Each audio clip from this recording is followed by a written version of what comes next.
In the electrifying atmosphere of London's O2 Arena, where the pulse of anticipation hung thick in the air like a summer storm about to break, Lorde, the enigmatic New Zealand songstress whose voice has long echoed the raw vulnerabilities of youth, ignited a spectacle that no one in the crowd could have foreseen.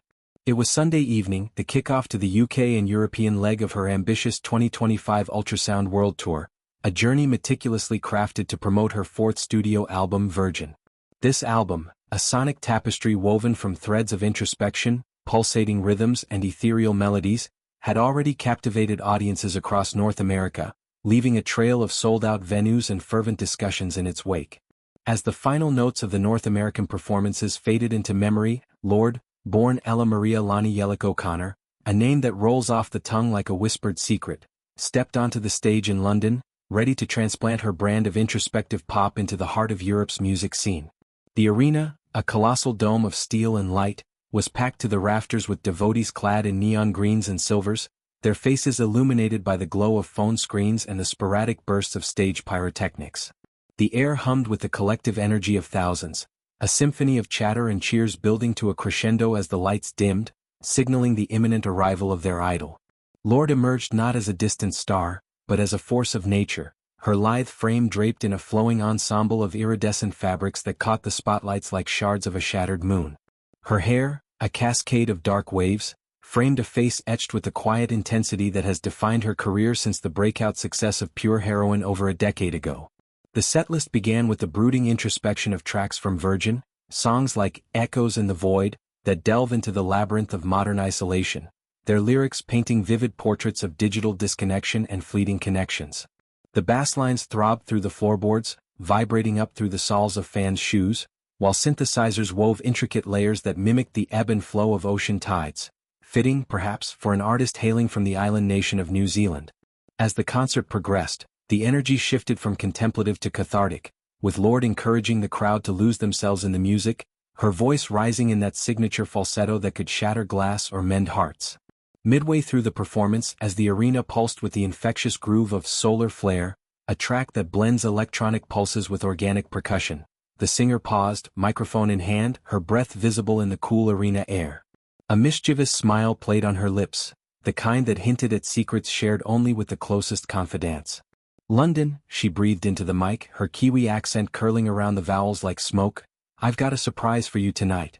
Someone very special wants to join us." The crowd's roar was immediate, a tidal wave of speculation crashing through the venue. Whispers rippled outward. Who could it be? A fellow pop titan? A surprise DJ set? But nothing could have prepared them for the figure that stepped out from the wings. Sadie Sink, the red-headed revelation from Stranger Things, whose portrayal of Max Mayfield had etched her into the collective psyche as a symbol of resilient teenage spirit. At 23, Sink was no stranger to the spotlight, having transitioned seamlessly from Hawkins' supernatural battles to the glittering stages of Broadway and the silver screen. Her appearance was electric. Dressed in a simple yet striking emerald green slip dress that echoed the vibrant hues of Lorde's aesthetic, she moved with the easy grace of someone accustomed to commanding attention without demanding it. The duo's connection wasn't arbitrary. Rumors had swirled for months about their mutual admiration, fueled by Sink's recent role in the Tony-nominated Broadway production John Proctor is the Villain, a play that daringly incorporated elements of contemporary pop culture, including a pivotal scene scored to Lorde's seminal hit Green Light from her 2017 album Melodrama. That song, a euphoric anthem of post-breakup liberation, with its driving beat and lyrics that scream of reckless abandon. "I do my makeup in somebody else's car / we order different drinks to the same bars," had become a touchstone for a generation navigating the chaos of young love and self-discovery. As the opening chords of Green Light erupted from the speakers, the arena transformed into a living, breathing entity.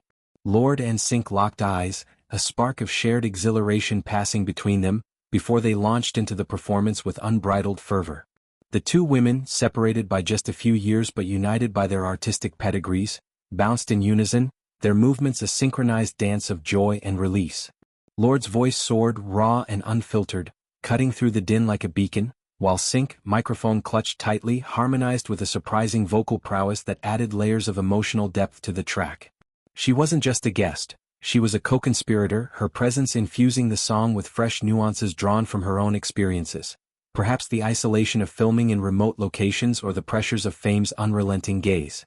The crowd, initially stunned into a momentary hush, erupted into a frenzy of jumping bodies and waving arms, a sea of humanity united in ecstatic abandon. Phones were held aloft, capturing every leap, every shared glance, every bead of sweat that glistened under the lights. The stage itself seemed to expand with their energy, the LED screens behind them fracturing into kaleidoscopic patterns of green and gold, mirroring the song's themes of breaking free and charging into the unknown. For those in attendance, it was more than a concert moment. It was a cultural collision, a serendipitous merging of worlds that felt both inevitable and miraculous. Lorde's tours have always been intimate affairs despite their scale, places where vulnerability meets spectacle, and Sync's intrusion amplified that ethos tenfold. As the final chorus swelled, "But I hear sounds in my mind / brand new sounds in my mind," the pair pulled back, arms outstretched, inviting the audience to sing along. Voices from every corner of the O2 joined in, a chorus that drowned out the instrumentation, turning the arena into a vast, echoing cathedral of collective catharsis.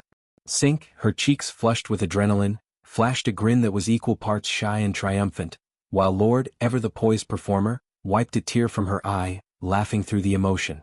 The song faded out not with an abrupt halt, but with a lingering piano riff that allowed the echoes to settle, leaving the crowd breathless and begging for more. In the hours that followed,